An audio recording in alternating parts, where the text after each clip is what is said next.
profetas que le rendían culto a Baal. Estaban financiados por la corona, por la reina Jezabel, que era la esposa del rey Acab. Una pareja perversa que llevó espiritualmente al país a la ruina, a la descomposición total, moral y espiritual de la nación.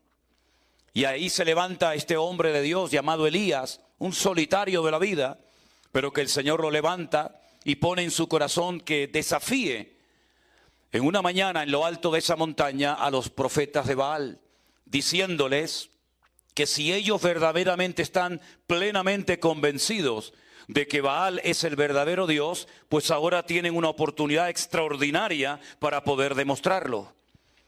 La prueba era muy fácil. Construyamos unos altares de piedra, pongamos en lo alto de ese altar un buey troceado, invoquen a su Dios y en vez de prender nosotros el fuego, que vuestro Dios lo haga. Y de esa manera quedará claramente evidenciado de que vuestro Dios es el verdadero y no el mío.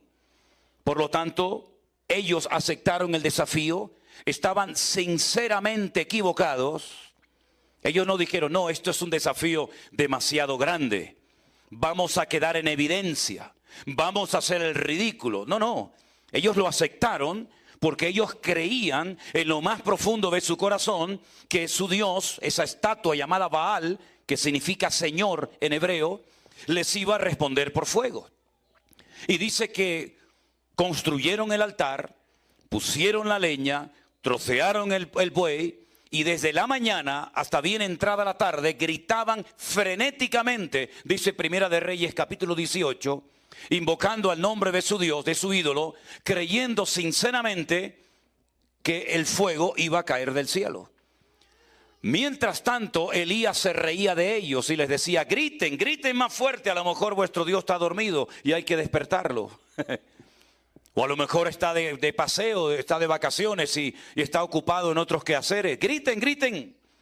Dice la Biblia que llegó un momento en el que cogían lancetas, cuchillos y se cortaban la piel y comenzaba a correr la sangre, creyendo que de esa manera su Dios les iba a responder. Pero hicieron el ridículo totalmente. Allí no cayó nada de fuego. Entonces Elías dijo, bueno, ustedes ya han tenido su oportunidad, ahora me toca a mí. Él construye un altar de 12 enormes piedras. Cada piedra representaba a las 12 tribus de Israel. Coloca el buey encima, pone la leña, hace una especie de zanja o de cortafuego alrededor del altar. Dice que echen cubos de agua, que corra el agua por todas partes, y entonces en una brevísima oración que no tarda uno ni un minuto en hacerla, dice que él invocó el nombre de su Dios y entonces Dios respondió por fuego en aquel lugar. Y quedó claramente establecido que el Dios de Elías era el Dios vivo y verdadero. Automáticamente él degolló a los 400 falsos profetas de Baal.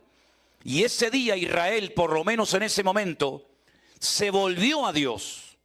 No fueron coherentes ni mantuvieron esa integridad y ese orden con el Señor, pero por lo menos ese día hubo un conato, hubo un inicio de un cambio, de una restauración espiritual.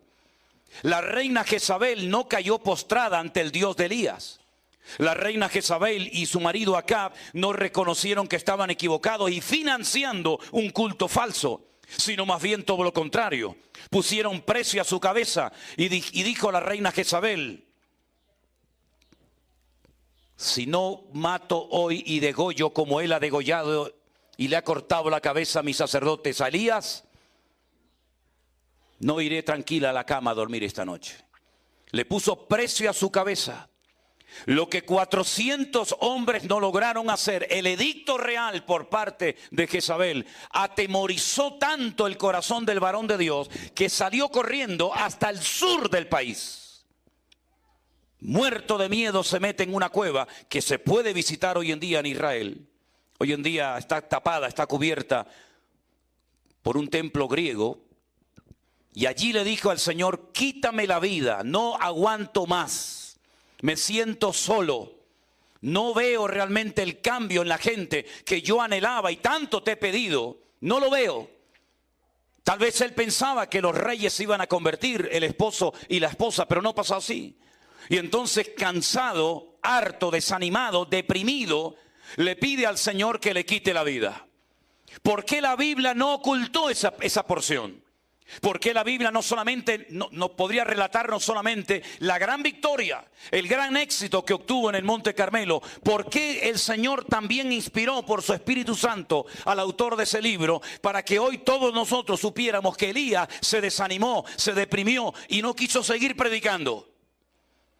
Porque la Biblia no oculta que Moisés pecó contra el Señor al golpear la roca cuando el Señor le había dicho que le hablara. Porque el Señor no oculta el pecado del rey David, un hombre que escribió 75, 77, tal vez más salmos de la Biblia. Un hombre que simplemente hacía tocar unas cuerdas en su arpa y los demonios salían corriendo. Un hombre que derrotó a gigantes, un hombre que mató leones, un hombre que mató osos, el dulce cantor de Israel. ¿Por qué la Biblia no ocultó su pecado con Betsabé? ¿Por qué la Biblia no ocultó que Abraham le dijo a su mujer: dile que eres mi hermana y no mi esposa? ¿Por qué la Biblia no ocultó que Pedro negó al Señor? Hizo grandes cosas, caminó por encima de las aguas, estuvo en el monte Tabor en el día de la transfiguración, viendo a Moisés y a Elías. Participó de la multiplicación de los panes y de los peces, vio milagros, señales, maravillas. ¿Por qué la Biblia nos cuenta que negó al Señor 3 veces? Para que ninguno de nosotros en el día de hoy tengamos un concepto demasiado elevado de aquellos hombres que fueron simplemente instrumentos de barro utilizados temporalmente por la misericordia y por la gracia de nuestro Dios. Exactamente igual quiero dejar bien claro en este día a todos ustedes y a todos los que verán este culto posteriormente, que no hay ningún mérito personal, no hay nada especial, no hay nada que les tiene que motivar a ustedes a poner su mirada en nosotros. Ya muchos cristianos desde los días del confinamiento nos contaban que salieron de sus respectivas iglesias desanimados, apaleados y heridos. ¿Por qué? Porque se fiaron demasiado del hombre. Y la Biblia dice: maldito el varón que pone su mirada en el hombre. Más bienaventurado el varón que pone su confianza en el Señor. Hoy os digo en el nombre del Señor: mirad al Señor, adorad al Señor, aplaudid al Señor y no confiéis ni miráis en el hombre. Porque somos instrumentos de barro, utilizados temporalmente, no sé hasta cuándo. Por eso, mis queridos hermanos, en esta mañana estamos aquí no para ver a unas personas especiales. Nosotros somos siervos para servirles a ustedes, no para servirnos de ustedes. Estamos aquí para servirles a ustedes. Si algo ha enseñado y si para algo sirve la iglesia virtual, es para eliminar cualquier afán de protagonismo de cualquier persona que, utilizando esta plataforma, quiere lucirse y quiere utilizar la iglesia virtual como una especie de pasarela para decir: yo tengo esto, yo tengo aquello, yo predico, yo canto, yo tengo este don o yo tengo el otro don. La iglesia virtual no es el foro indicado para una persona que tiene una agenda personal y que no tiene deseos de servir a los demás. No es tu lugar, no es el sitio indicado. Aquí estamos para servir, aquí estamos para ayudar a los hermanos, aquí estamos para levantar la obra del Señor. Aquí estamos de paso, pero la obra del Señor continúa. Prueba de ello, que en estos últimos 2000 años, Satanás ha hecho todo lo habido y por haber, todo lo posible para impedir que la iglesia y el evangelio se extendiera en todas las naciones de la tierra, y ha sido un fracaso. Si bien es cierto que miles y miles de hermanos nuestros han muerto, han sido torturados, han sido quemados, han sido crucificados, han sido encarcelados, devorados por las fieras en los circos romanos, la iglesia sigue adelante de gloria en gloria y de victoria en victoria y de bendición en bendición, porque es Él el que la sustenta y el que la cuida, no el hombre. Tenía mucha curiosidad en uno de los viajes que hice a Israel por conocer Cesarea de Filipo. A veces cuando voy con grupos, ya este año hemos ido, gracias al Señor, en 2 ocasiones, ya nos dieron permiso para poder viajar y tenemos pendientes para el mes de octubre y noviembre otros 3 viajes. Pero en uno de los primeros viajes que hice a Israel, cuando conocía muy poco de ese país, tenía yo personalmente mucha curiosidad por visitar Cesarea de Filipo. Y les cuento por qué. Porque fue en ese lugar donde el Señor Jesucristo pronunció una frase que se convirtió en promesa, que prácticamente toda la cristiandad conoce perfectamente, y es aquella que dice que las puertas del Hades no prevalecerán contra la iglesia. Quería saber qué es eso de las puertas del Hades. Quería saber por qué allí y no en Jerusalén, no en Samaria, no en Judea, no en Capernaum, no en Belén, dijo el Señor esa frase. ¿Por qué lo llevó hasta tan lejos? Porque Cesarea de Filipo está bien al norte. De hecho, una ocasión cuando fuimos oíamos las bombas que caían en Siria en aquel momento. Y cuando llegué a Cesarea de Filipo, que ya no se llama así, sino se llama la ciudad de Banias, me di cuenta que estaban las ruinas de un templo al dios Pan, al dios del pánico, del terror, al dios de la muerte. Y era un templo que cuando entrabas por la puerta era así como una especie de, algo así parecido a esto, como una especie de tubo. La gente entraba por la puerta. Al final había un hueco en la roca del cual salía fuego, como si fuera una especie de volcán. Por eso lo llamaban las puertas del infierno o las puertas del Hades. Hay muchas puertas del infierno en el mundo. En Canarias también tenemos unas cuantas. Y el Señor Jesucristo, cuando llevó a sus discípulos allí, vieron sacrificios humanos de niños que los arrojaban al fuego para calmar la ira del dios Pan. Y vieron a jovencitas vírgenes que se sacrificaban y quemaban varias partes de su cuerpo en honor al dios Pan. Y el Señor Jesucristo pronunció allí esta frase: las puertas del infierno no prevalecerán, no le pasarán por encima a la iglesia, sino que la iglesia permanecerá en el tiempo. Y al poco tiempo de haber pronunciado el Señor esa frase célebre en aquel lugar, dejó de salir fuego de aquella cueva. De hecho, ya no brota el fuego y comenzó a salir agua. Agua limpia, agua fresca, y es uno de los afluentes más importantes del río Jordán. Y allí en Banias es donde el Señor pronunció esta frase. ¿Qué quedó del templo al dios Pan? Ruinas. Ruinas que no reconoces absolutamente nada. ¿Qué quedó de aquella promesa que el Señor dio? Todos y cada uno de nosotros en esta mañana, centenares, miles y miles de hermanos, lavados, comprados por la sangre de Jesucristo, gente que ha sido liberada, gente que ha sido sanada, transformada por el poder de Dios, porque las puertas del Hades no prevalecerán contra la iglesia. Fuerte ese aplauso a nuestro Dios. Ese es nuestro Dios. ¡Aleluya! ¡Aleluya! No quedó nada del templo al dios Pan, no quedó nada del imperio romano, no quedó nada del imperio griego, no quedó nada de Babilonia, no quedó nada de Egipto, sino piedras y piedras y nada más que piedra. Pero nosotros también somos piedras, pero piedras vivas que alaban, glorifican, honran el nombre de nuestro Dios. Eso es lo que ha quedado para la historia. Aleluya. Pero eso no significa, mis queridos hermanos, que la iglesia actual no necesite un cambio.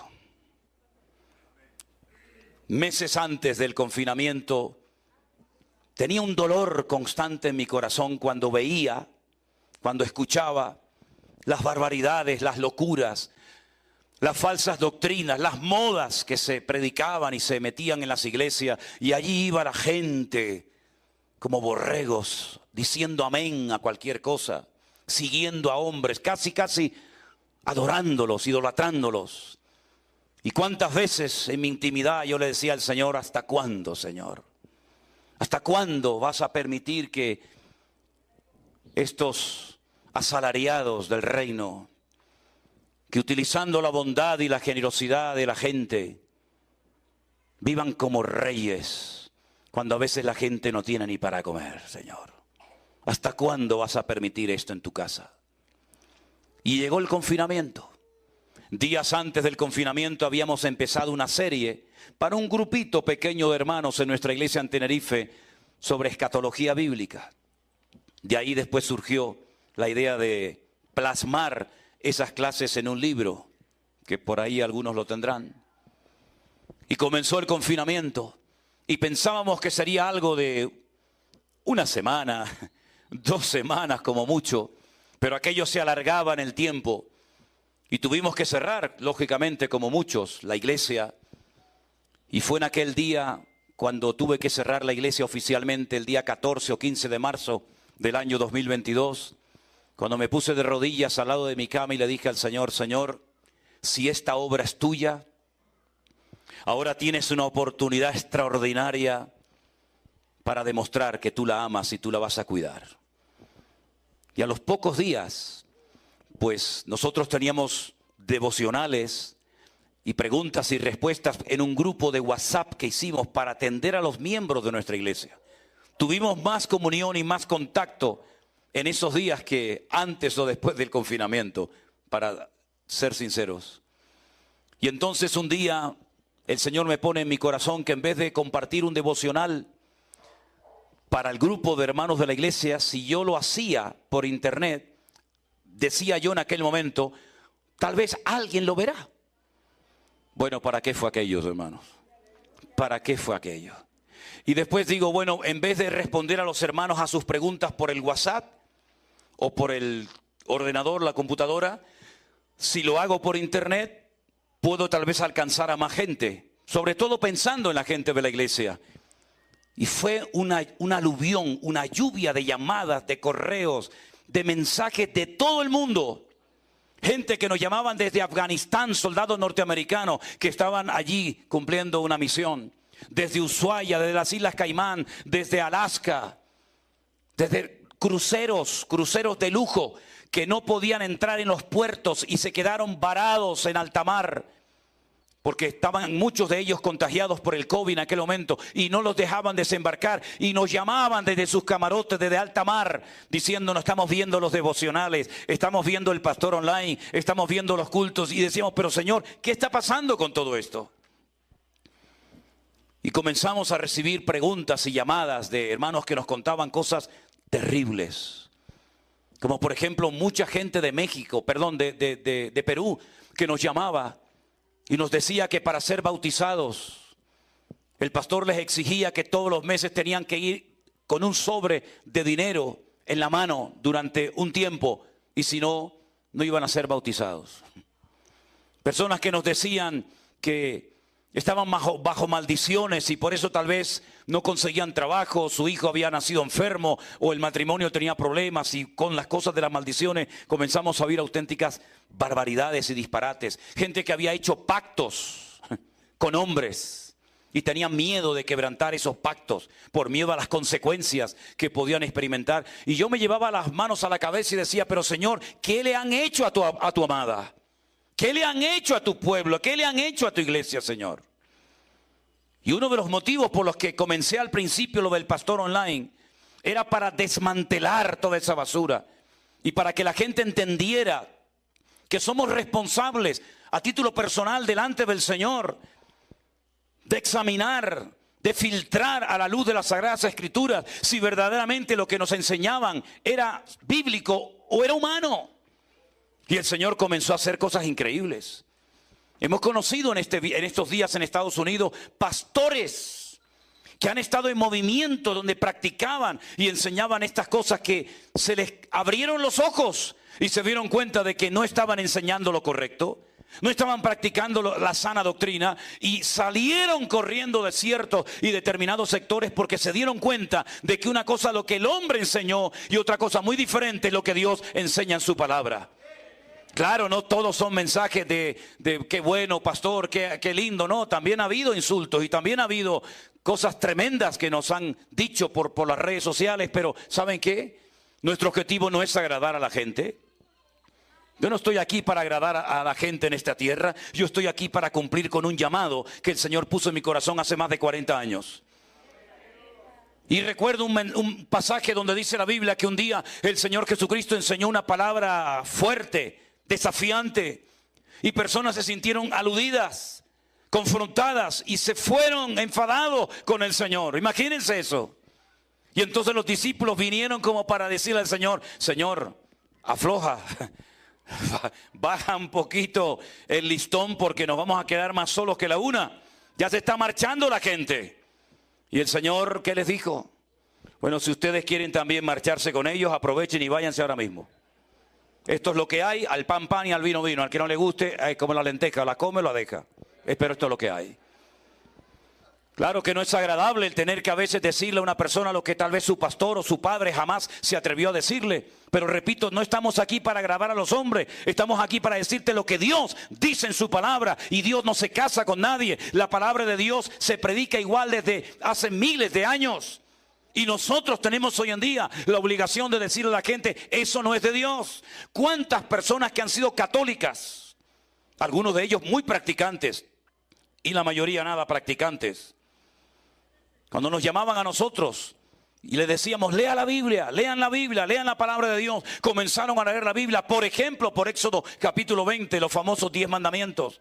Y se dieron cuenta que lo que nos habían enseñado desde pequeños por el catecismo, y yo estudié toda mi vida en colegios de curas, en Venezuela, en los maristas y en España, en los salesianos, y me sabía toda la liturgia y todas las oraciones, y dirigí el rosario y le robé el vino al cura, y todo lo que ustedes se puedan imaginar. Cuando leían los verdaderos 10 mandamientos, se le caían las escamas de los ojos, porque nunca nadie les había dicho, al Señor tu Dios adorarás y a Él solo servirás. No te harás imágenes ni ninguna semejanza de lo que está arriba en el cielo, ni abajo en la tierra, ni aún debajo de la tierra. No te inclinarás ni las adorarás, porque yo soy el Señor tu Dios, celoso, ¿verdad? Nunca nadie le había dicho eso. Y solos se convertían en sus casas, solos. Porque lo grande de la iglesia virtual es que la obra invisible pero real, quien la ha hecho y la mantiene, es el Señor.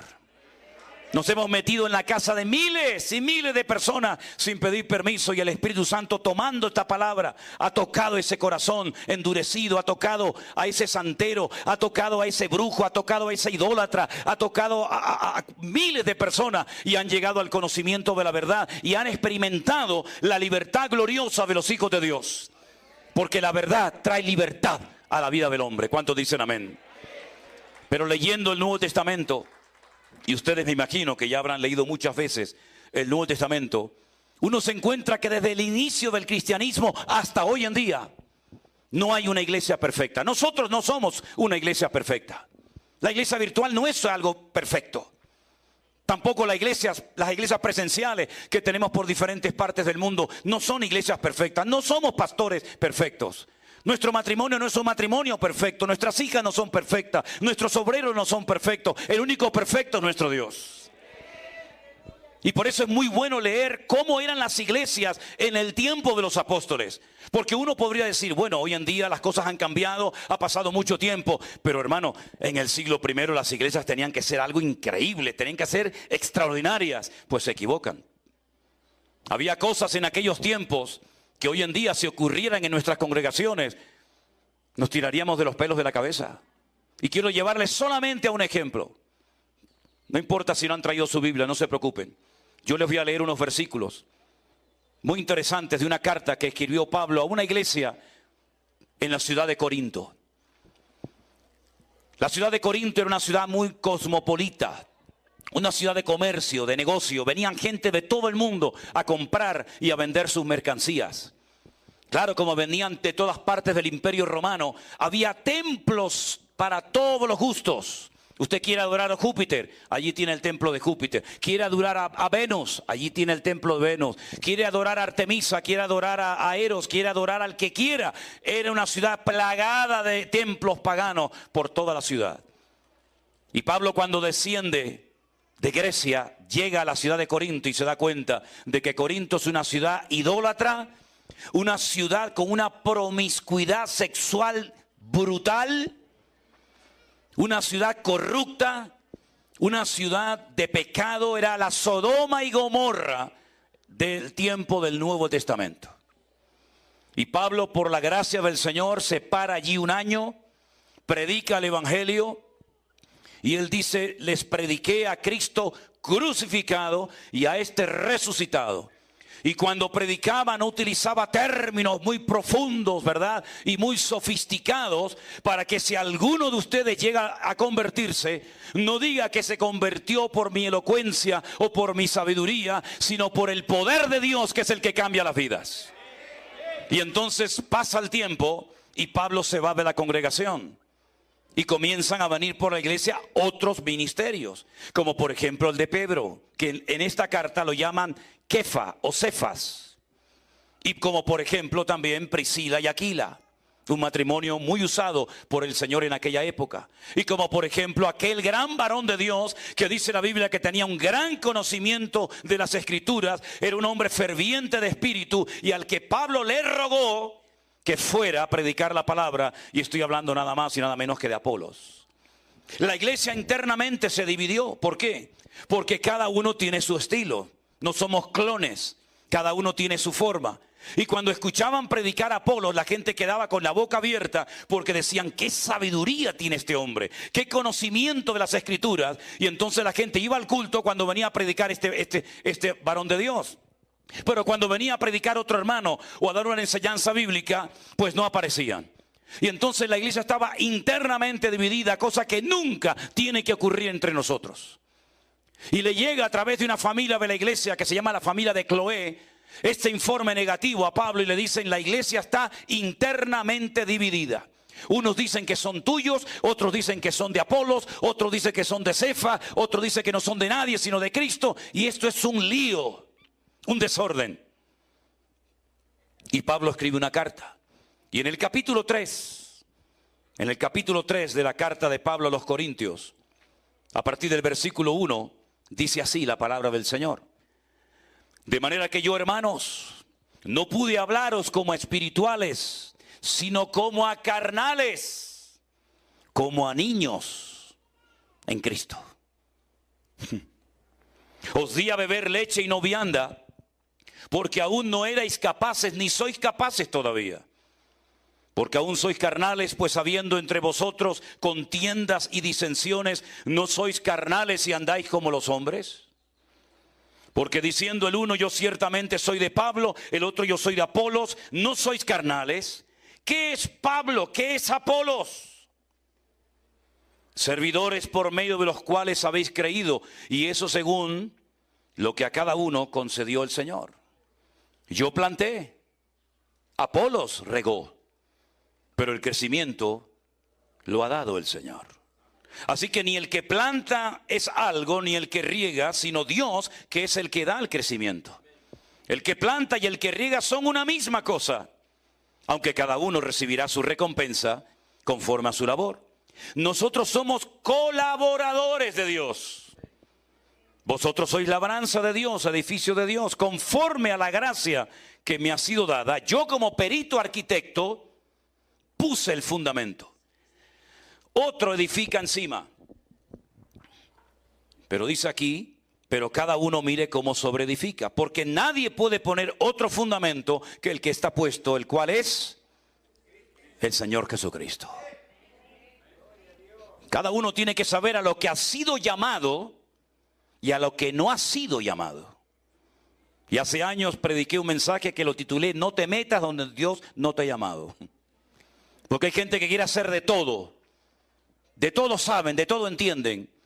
Y en la Biblia el hombre orquesta no existe.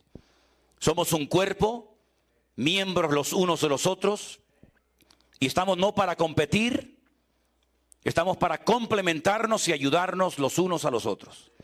Y lo que yo tengo de Dios, tal vez tú no lo tienes, pero estoy convencido que lo que muchos de ustedes tienen, tal vez Dios no me lo dio a mí.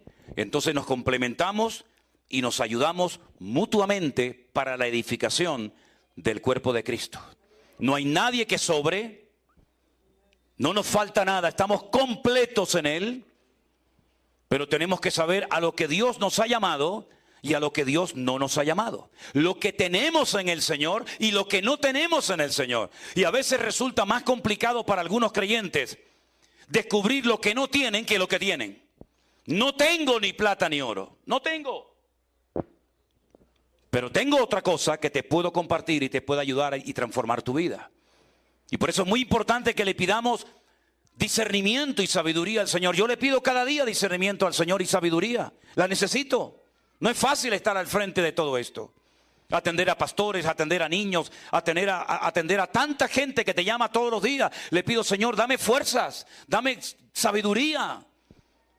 Porque sea lo que Dios me ha llamado y a lo que Dios no me ha llamado. Y el apóstol Pablo sabía perfectamente que la iglesia se estaba autodestruyendo.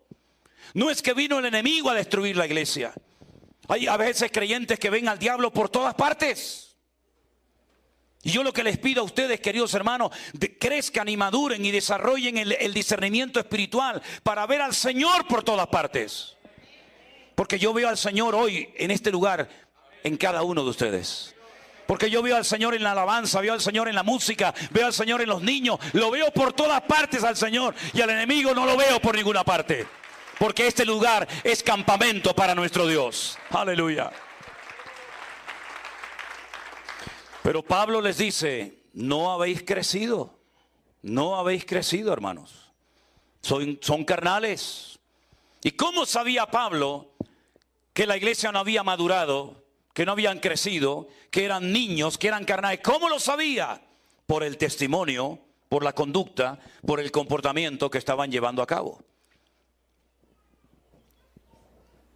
Porque dice la Biblia, por sus frutos los conoceréis.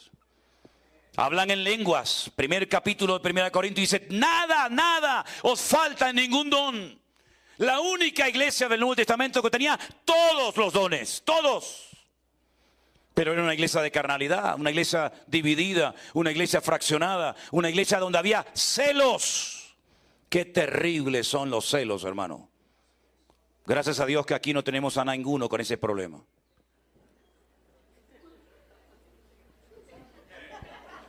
El pastor no me saludó y lleva media hora hablando con ella y a mí no me ha hecho ni caso. Por favor, maduremos, maduremos. Cuando yo era un niño, hablaba como un niño, pensaba como un niño, juzgaba como un niño. Mas cuando ya fui hombre, dejé lo que era de niño.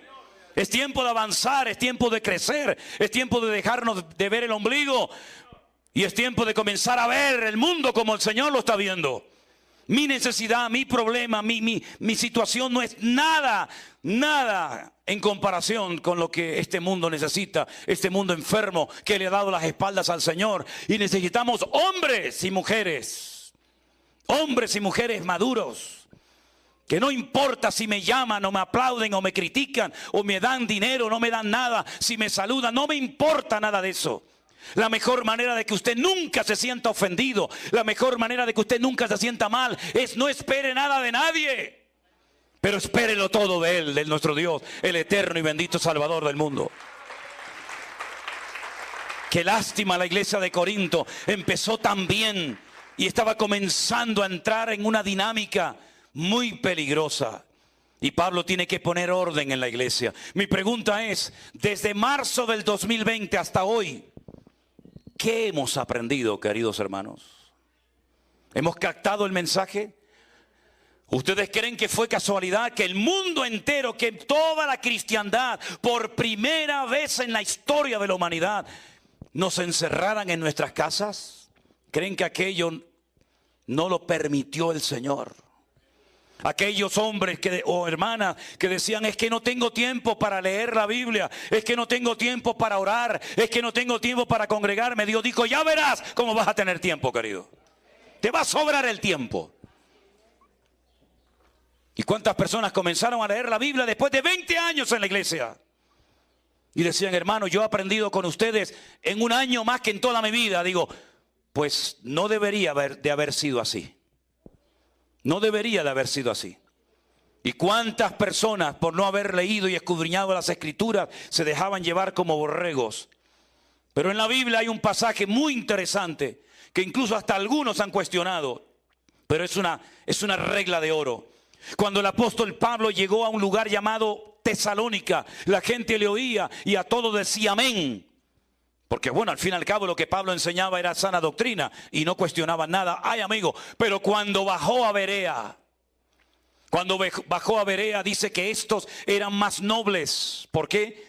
Porque cuando Pablo terminaba de compartir la palabra, dice que escudriñaban a la luz de las Sagradas Escrituras si estas cosas eran así o no eran así. En otras palabras, no se dejaban manipular, no se dejaban engañar, no se dejaban atraer ni seducir por nadie. Así tenemos que ser los cristianos del Centro Evangélico Vida Nueva. Da igual si es Manolo, Anderson, Alberto, quien sea, da igual. Primeramente vamos a ver si eso está en la Biblia. Primeramente vamos a ver si eso se puede demostrar con las Sagradas Escrituras. Y si no, da igual quien lo sea, quien lo diga. No digan amén ni aplauden a una persona que se sale de las Sagradas Escrituras. Y por eso, mis queridos hermanos, estamos tan agradecidos, porque algo que también el Señor ha puesto en la vida de muchos hermanos es un amor por las Sagradas Escrituras. Y yo me alegro muchísimo de que ustedes amen al Señor, pero que también amen la palabra del Señor. La palabra del Señor es viva y es eficaz. Y hace más que 20,000 consejos de un pastor. Pero es mucho más fácil hacer cola. Y no lo digo por ustedes, entiéndame. Es mucho más fácil ir a un lugar a hacer cola para que un hombre te diga al oído y te ponga las manos encima y te transmita no sé qué y te diga no sé qué, que meterte en tu habitación cerrada la puerta y delante del Señor quebrantar tu corazón y decirle: Señor, heme aquí, dime qué es lo que tengo que hacer con mi vida. Nos han enseñado que lo fácil, lo práctico y parece casi lo espiritual y el método es ir al hombre, a que el hombre me inyecte, a que el hombre me transmita. Saben, queridos hermanos, yo a ustedes solamente les voy a transmitir una cosa, y es el amor a Dios y el amor a la palabra. Y cualquier otra cosa que usted necesite, búsquela en el Señor, porque yo no la tengo, y si la tengo no se la voy a dar. Así de claro como se lo digo. Sí, el del hombrito, ya sé. También hay gente en esta mañana que han venido invitados por amigos, por familiares, por algún hermano, algún vecino, algún conocido. Bueno, la primera vez que yo fui invitado a una iglesia evangélica, para mí estaban todos locos como cabras. No entendía nada. No entendía absolutamente nada. Venía de un contexto católico, por decir algo. Porque si ustedes hubieran nacido en Afganistán o en Irak o en Pakistán, ustedes probablemente nunca hubieran sido católicos, porque la religión no es algo que elegimos, sino algo que nos escogió a nosotros. Fueron los españoles los que vinieron a estos continentes, a estas tierras hace cientos de años, y dejaron una religión que ni funcionaba en Europa y después pretendían que funcionara aquí. Y algunos se agarraron a ídolos muertos cuando España estaba en la miseria y en la ruina más absoluta, que no tenía dinero absolutamente para nada, porque habían expulsado a los que tenían el dinero, que eran los judíos. Y Fernando de Aragón e Isabel de Castilla firmaron un decreto el día 12 de octubre de 1492, expulsando a los judíos de España, y se llevaron muchas riquezas y muchas cosas, y España se hundió en la miseria. Y una religión muerta, vacía, una religión de terror, una religión que inventó algo llamado la Santa Inquisición, donde mataron a millones de personas en la hoguera, quemados y crucificados, es lo que vinieron a traer a una tierra nueva y virgen. Y lo que no funcionó allá, menos funcionaría aquí. Y muchos dicen: no soy católico. Usted no fue católico nunca en su vida. A usted lo hicieron católico prácticamente desde su cuna, porque le echaron 4 gotas de agua encima, pero usted no sabía ni lo que le estaban haciendo. Y a usted le enseñaron que cuando usted quería pedir perdón de sus pecados, tenía que postrarse delante de un hombre que a lo mejor era más pecador y peor que usted. Pero usted tenía que abrirle su corazón a un hombre, cosa que usted nunca tiene que hacer. Usted ábrale su corazón a Dios. No le abra el corazón a nadie. Sobre toda cosa guardada, guarde su corazón. Porque al que usted le abre su corazón mañana con esa información, sabe Dios lo que puede hacer. Y a usted le enseñaron que después de pedir perdón, no se obtenía el perdón instantáneamente, como dice la Biblia, sino tenía que ir a ¿qué? A hacer la penitencia. 3 Padre Nuestro, 4 Ave María, 2 Credo, Dios, ¿verdad? Y a usted le enseñaron que cuando usted se muriera, usted no iba a ir al cielo, porque no había seguridad de salvación. A usted le enseñaron que cuando un católico muere, podía ir a 4 lugares diferentes. Al cielo sí fue bueno, pero como ninguno fuimos buenos, nadie iba para arriba. Al infierno si había sido malo, pero era durísimo decir: el abuelito se nos fue al infierno. Entonces crearon, en la Edad Media, se sacaron de la manga, inventaron 2 lugares. El purgatorio, que no está ni en la Biblia, y donde usted tiene que estar, sabe Dios, 20 años, 30 años, 40 años, 200 años. Mientras tanto, su familia que quedó vivo en la tierra le hace misa para que en algún momento, sabe Dios cuándo, lo saquen del purgatorio y lo lleven para arriba. Pero en el caso de que el niño se hubiera muerto sin haber sido bautizado, la Iglesia Católica inventó otro lugar más. Lo llamó el limbo, que es donde están muchos todavía, están en el limbo. Pero el Papa Ratzinger, que tenía la autoridad para modificar la doctrina de la Iglesia Católica, quitó la doctrina, la enseñanza del limbo, y ahora solamente se quedaron en 3: cielo, infierno y purgatorio. Pero cuando vino el cabeza de la iglesia, que no es el Señor que vive en Roma, cuando vino el cabeza, el dueño, el amo de la iglesia, que es el Señor Jesucristo, el Rey de Reyes y Señor de los Señores, dijo: yo soy el camino, yo soy la verdad y yo soy la vida, y nadie va a ir al Padre sino solamente a través de mí. Porque no hay otro mediador entre Dios y los hombres más que Jesucristo hombre. Porque no hay otro nombre bajo el cielo dado a los hombres más que Jesucristo hombre. Y el que cree en mí tiene vida eterna y no vendrá condenación, mas ha pasado de muerte a vida. Y el que no nace de nuevo no podrá entrar ni ver el reino de los cielos. Y cuando uno comienza a leer esas cosas, uno dice: a mí eso no me lo enseñaron. Pero para eso yo estoy aquí esta mañana, para decirle a usted que la iglesia evangélica no salva a nadie. Y la iglesia católica no salva a nadie. Y ninguna religión salva a nadie. Porque la palabra religión solamente aparece 3 veces en toda la Biblia. Y es un término que viene del latín, ni del griego, ni del hebreo, del latín. Y la conjugación es religa, reluga, relegare, atarse o volverse a atar. Jesús nunca pronunció con sus labios la palabra religión. Él no vino a traer una religión. Dice: yo he venido a darte vida y vida en abundancia. Él vino a sacarnos de la oscuridad, de las tinieblas, de la ignorancia. Y podríamos hablar horas de las cosas que nos enseñaron, que cuando uno las comprueba a la luz de las Sagradas Escrituras y con la historia secular, pues uno dice: son contradicciones y contradicciones. Le voy a poner solamente 2. En Santiago de Compostela, una ciudad que está en Galicia, al noroeste de España, hay una inmensa catedral levantada al apóstol Santiago. Y la gente hace colas, horas y horas. Y algunos caminan meses haciendo todo el recorrido del famoso Camino de Santiago, que es lo contrario a lo que hacían los musulmanes de oeste a este a la mezquita, sino es de este a oeste, porque se les decía que el que recorría como mínimo 100 kilómetros para ir a ver al apóstol Santiago y darle un abrazo a la estatua, automáticamente sus pecados eran perdonados. Y cada 5 años se daba una bendición que se llama en latín urbi et orbi, que es el pecado instantáneo de toda la gente que estuviera allí en aquel momento. Y la pregunta es: ¿cómo llegó este caballero, este apóstol Santiago, a España? Si usted sabe algo de geografía, Santiago vivía en Jerusalén, al otro lado del Mediterráneo, y Santiago Santiago de Compostela está al otro lado, hacia arriba del Mediterráneo, en el mar Cantábrico. Pues cuenta la historia que había un viejito que estaba en un pueblo llamado el pueblo de Padrón, de donde son famosos los pimientos de Padrón. Y allí estaba, y de repente él estaba allí dando un paseo por el río y apareció una barca, sin nadie pilotándola, una barca. Y dentro dice que había un cuerpo. Y dijo: un muerto. ¿Este quién es? Y dijo: el apóstol Santiago. Se vino una barca sola desde Jerusalén, atravesó todo el Mediterráneo, subió toda la costa de Portugal, llegando al norte de España, se metió por un río y llegó hasta Galicia.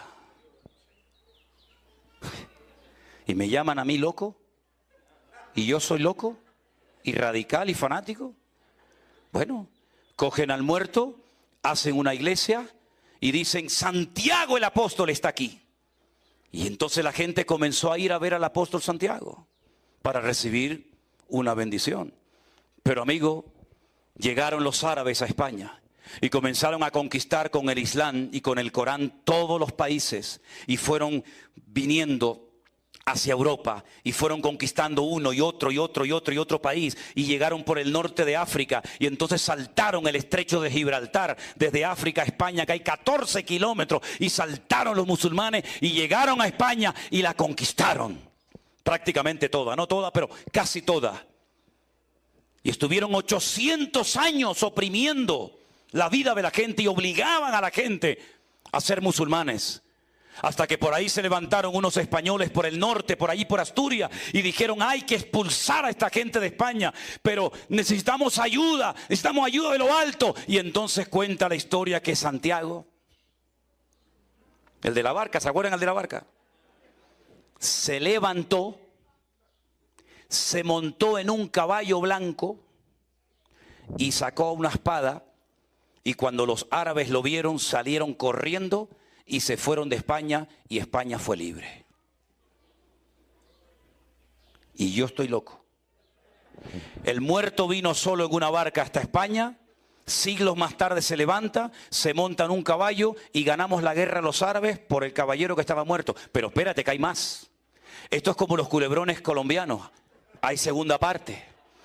Me voy un año a Jerusalén, y cuando usted entra a la Jerusalén antigua, no a la moderna, sino a la Jerusalén antigua, la que está rodeada por unas murallas preciosas, resulta que cuando usted entra se encuentra la ciudad dividida en cuatro, los cuatro barrios: el barrio judío, el barrio árabe, el barrio cristiano y el barrio armenio. Los armenios son un pueblo que se convirtieron por Bartolomé. Fue el apóstol Bartolomé allí a Armenia, se convirtieron y siempre fueron cristianos. Resulta que vamos al barrio armenio y pasamos por la puerta de una iglesia enorme con un montón de gente en la puerta haciendo cola, y pregunto: ¿por qué hay tanta gente que viene aquí a este santuario a estar aquí? Y me dijeron: vienen a adorar a Santiago. Y yo dije como buen español: tranquilo, que Santiago lo tenemos nosotros allá. Y me dijeron: no. Dice: sabemos eso.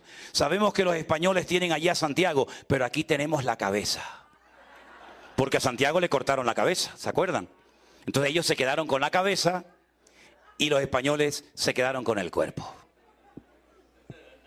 Y la gente paga y coge a los niños y los pasea por allí para que... ¿Qué le parece? ¿Eso es lo que nos enseñaron? Eso es lo que es. Yo no estoy inventándome nada. Y cuando fui a la catedral de Ávila, la ciudad de Ávila en España, una ciudad preciosa, también totalmente amurallada, me encuentro en el altar mayor, enorme, un altar mayor en la iglesia católica, me encuentro un retablo aquí, y hay aquí como, en vez de estas cositas así, hay una figura de María cuando la están enterrando. Y yo llamé al cura. Sí, yo fui al confesionario y le digo: caballero. Claro, nunca lo llama nadie caballero. Llama padre. ¿Qué va a ser padre si no está ni casado? Bueno, a lo mejor es padre, vete tú a saber. Caballero, ¿puedo hablar con usted? Y sacó la cabeza y me dice: sí, dígame. Digo, una pregunta. ¿No nos enseñaron ustedes que María no murió, sino que ascendió viva al cielo? ¿Cómo está aquí en el retablo mayor el funeral de María? Y me dice: disculpe, ahora no tengo tiempo para atenderle. Cuando uno llega a la palabra de Dios, uno se da cuenta de que Cristo ha venido para sacarnos de la ignorancia. Por eso, si en esta mañana hay gente entre nosotros que lo que usted ha presumido tener es de una religión, pero no de una relación personal con Cristo, ahora es el momento de que usted le diga: Señor, perdóname por lo ignorante que he sido. Yo hoy te entrego mi vida y quiero creer en ti y obedecerte a ti en vez de obedecer a los hombres. Dé ese fuerte aplauso al Señor en esta mañana, mi querido hermano. Bendito sea Dios. Amén. Cierre sus ojos en esta mañana, en este momento, mis queridos hermanos. Quiero hacerle una pregunta muy importante. Es una pregunta que puede cambiar su destino, puede cambiar su vida. Si hay alguna persona en esta mañana con nosotros, sea hombre o mujer, de la edad que sea, que usted le quiere entregar hoy su vida y su corazón al Señor Jesucristo, no a una iglesia, no a un hombre, entregarle su vida a Él, al que murió por usted en una cruz y resucitó al tercer día. Me gustaría orar por usted antes de que hagamos los bautismos en esta mañana. ¿Hay alguna persona entre nosotros que le gustaría, que sienten que ha llegado el momento de decirle: Señor Jesucristo, yo me entrego a ti? Yo te pido perdón por mis pecados, porque eres el único que me puedes perdonar. indíquemelo levantando su mano en esta mañana y yo estaré orando por usted en este momento. Si usted le quiere entregar su vida a Cristo, Dios le bendiga. Dios le bendiga. A usted también. Dios le bendiga, amigo. Hay más personas que en esta mañana, Dios le bendiga también a usted. Hay más personas que en esta mañana le quieren entregar. Dios le bendiga. Dios te bendiga. Bueno, vamos a hacer algo. Pasen un segundito aquí delante, por favor, los que quieren rendirle su vida al Señor. Yo voy a guiarles en una sencilla oración. Pasen adelante, por favor, si son tan amables los que levantaron su mano. Venga. Gracias, Señor Jesús. Bendito sea el Señor. Dios le bendiga. Qué bueno. Gloria a Dios. Dios le bendiga. Adelante. Dios le bendiga. Qué bueno. Dios le bendiga grandemente. Qué bendición tan grande tenerles con nosotros. Dios te bendiga. Dios le bendiga. Dios le bendiga. Vengan adelante, amigos. Vengan. Dios le bendiga. Yo quiero que cierren sus ojos, por favor, en esta mañana. Ustedes no le van a entregar su vida a un hombre. Igualmente, hermano. Dios le bendiga. Mucho gusto. Ustedes le van a entregar su vida al Señor, al que murió por nosotros en la cruz. Saben, les digo, porque lo he visto con mis propios ojos. He ido muchas veces a la tierra de Israel. He ido centenares, bueno, docenas de veces. Y la tumba de Jesús está vacía. No hay nadie adentro. Resucitó al tercer día. No se lo comieron los gusanos, como a tantos.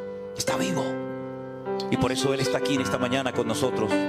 Y yo voy a pedirle a los que pasaron al frente que repitan conmigo en alta voz esta oración, por favor. Digan conmigo: Señor Jesús, muchas gracias por haber muerto por mí, por haber derramado tu sangre por mis pecados. Perdóname, Señor. Límpiame, Señor. Yo quiero recibirte hoy como mi Señor y mi Salvador. Entra en mi corazón, Señor. Yo públicamente digo: tú serás mi Señor y te seguiré a ti todos los días de mi vida. Renuncio a todo lo que no te agrada y obedeceré solamente lo que enseñas en tu palabra. Gracias, Señor. Gracias, Señor. Te lo pido con toda mi alma, en el nombre de Jesús. Ahora yo voy a orar por ustedes. Padre Santo, te doy gracias por estas vidas que en esta mañana han pasado a esta plataforma con un genuino deseo de recibirte en sus corazones. Yo te pido, Padre bueno, Padre Santo, que tú entres en sus vidas, que tú, Señor, rompas cadenas, que tú los hagas libres completamente de cualquier atadura espiritual, de cualquier ceguera, de cualquier engaño, de cualquier mentira. Oramos en contra de toda obra de brujería, de hechicería, de idolatría que ha impedido que la gloria del Señor se derrame en estas vidas. Señor, que haya libertad en estos corazones, que cuando salgan hoy de este lugar se vayan contigo a sus casas y te obedezcan y te sigan todos los días de su vida. Oramos por los hermanos y hermanas que tal vez entre nosotros están enfermos y que necesitan hoy de un milagro. Señor, tú eres nuestro médico divino. Yo sé, Señor, que tú puedes sanar porque tú a mí me sanaste. Y yo te ruego, Señor, que bendigas cada familia aquí representada, y que seamos un pueblo de gente sana, de gente libre, de gente gozosa, de gente llena de paz, porque tú eres nuestro Rey. Y el diablo está vencido, y Satanás ha sido vencido, y la sangre de Cristo tiene poder. Señor, gracias por tu presencia en este lugar, en esta mañana. Recibe hoy toda la gloria y toda la honra, mi amado Señor. Levante sus manos al cielo y dígale: Señor, gracias, porque tú estás aquí. Este alimento, mi querido hermano, es el que su alma y su espíritu necesitan para que usted pueda ir de gloria en gloria y de victoria en victoria y de bendición en bendición. Léala, escudriñela, estúdiela cada día, y usted será un hombre firme, bien parado, bien cimentado en la roca que es nuestro Señor Jesucristo. Cuando vengan los problemas de la vida, que vendrán. Cuando vengan las dificultades, que vendrán. Seamos o no creyentes. Dice la Biblia que el hombre que edificó su casa sobre la roca permaneció frente a la tormenta, permaneció frente al huracán y no se cayó. Por el contrario,